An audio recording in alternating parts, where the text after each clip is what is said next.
2070 का संग्राम में आपको दिखाते हैं पौड़ी विधानसभा का सियासी गणित। ये सीट फिलहाल भाजपा के कब्जे में है, मगर इस बार जनता का मूड क्या है, चलिए जानते हैं।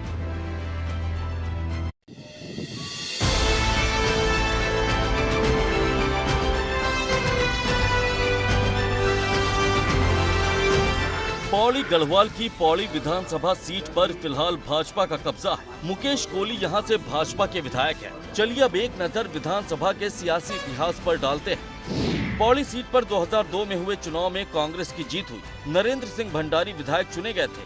2007 के चुनाव में जनता ने किसी पार्टी पर भरोसा नहीं जताया और निर्दलीय प्रत्याशी के तौर पर यशपाल बेनाम की जीत हुई। 2012 के चुनाव में फिर से कांग्रेस की वापसी हुई और सुंदरलाल मंद्रवाल विधायक चुने गए, जबकि 2017 में बड़ा बदलाव हुआ और मुकेश कोहली भाजपा के टिकट पर चुनाव जीत गए। पौड़ी विधानसभा में हम लोगों ने 60 से ज्यादा नई सड़कों को निर्माण करवाया है और कम से कम अगर मैं बात करूं तो करीब ऐसे ही करीब 45 रोडें हम लोगों ने विधायक निधि से कटवाई है, जहां पर किसी को आधा किलोमीटर चाहिए था, किसी को 1 किलोमीटर चाहिए था, किसी को 2 किलोमीटर तक ऐसे किसी को रोड चाहिए थी। तो ऐसी रोडों को हमने विधायक निधि के माध्यम से भी कटवाया। वैसे तो भाजपा अपने कार्यकाल के 5 साल पूरे करने को है, मगर उनके विधानसभा क्षेत्र की समस्याएं अभी भी जस की तस बरकरार है। पिछली बार भले ही जनता ने उन पर भरोसा जताकर उन्हें विधानसभा भेजा हो, मगर इस बार जनता का मूड ठीक नहीं है, जिसका असर चुनाव में नजर आ सकता है। एबीपी गंगा के लिए पौड़ी से आलोक रावत की रिपोर्ट।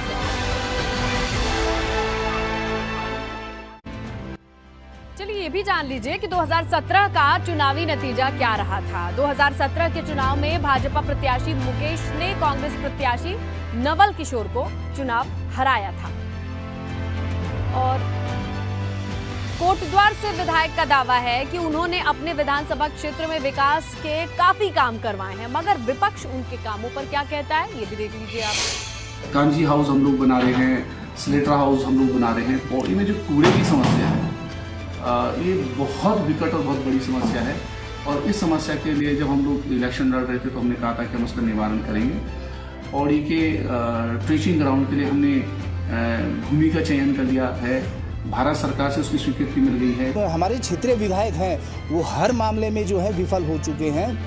जहाँ तक थीम पार्क की बात है, थीम पार्क जो है वो जिला योजना का पैसा है। मैं विधायक जी से ये कहना चाहूँगा कि विधायक जी आप थीम पार्क का जो क्रेडिट है उसे न लें। तो अब आप पौड़ी विधानसभा की जनता के मुद्दे भी जान लीजिए। जानवर, जंगल और खेती को नुकसान पहुंचाते हैं। इस तरीके से लोग परेशान हैं, किसान परेशान हैं। बस स्टैंड की मांग 15 साल से अधूरी है, जरा सोचिए। आज भी ये निर्माणाधीन है तो लोगों का मूड खराब रहता है। सड़क में कूड़े का जो निस्तारण है इसकी व्यवस्था नहीं सही है। सरकारी अस्पताल के पीपीडी मोड में संचालित होने से स्वास्थ्य सेवाएं बदहाल बताई जाती हैं और विधानसभा क्षेत्र की सड़कों की हालत भी ठीक है। समस्याएं तो कई हैं, जैसे कि यहाँ पे हॉस्पिटल की समस्या है। यहाँ सरकारी हॉस्पिटल को पीपीपी मोड पे दे दिया गया है। पौड़ी के अगर मैं बस अड्डे की बात करूँ तो शायद तीसरे ही विधायक हैं और अब चौथा विधायक आएगा जो बोलेगा कि मैं बस अड्डा बनवाऊँगा। दूसरी समस्या पौड़ी में कूड़े की है। कूड़े निस्तारण 20 साल में कूड़ा निस्तारण का भी कोई भी हल नहीं हुआ है। जिस तरह से हालात रहे, 4.5 वर्ष का कार्यकाल लगभग पूर्ण हो चुका है और आप देखेंगे कि जो मूलभूत आवश्यकताएं थी शहर की, जैसे कि आप अगर हमारे बस अड्डे की बात करेंगे तो निर्माणाधीन बस अड्डा जो है अभी तक पूरा नहीं पाया।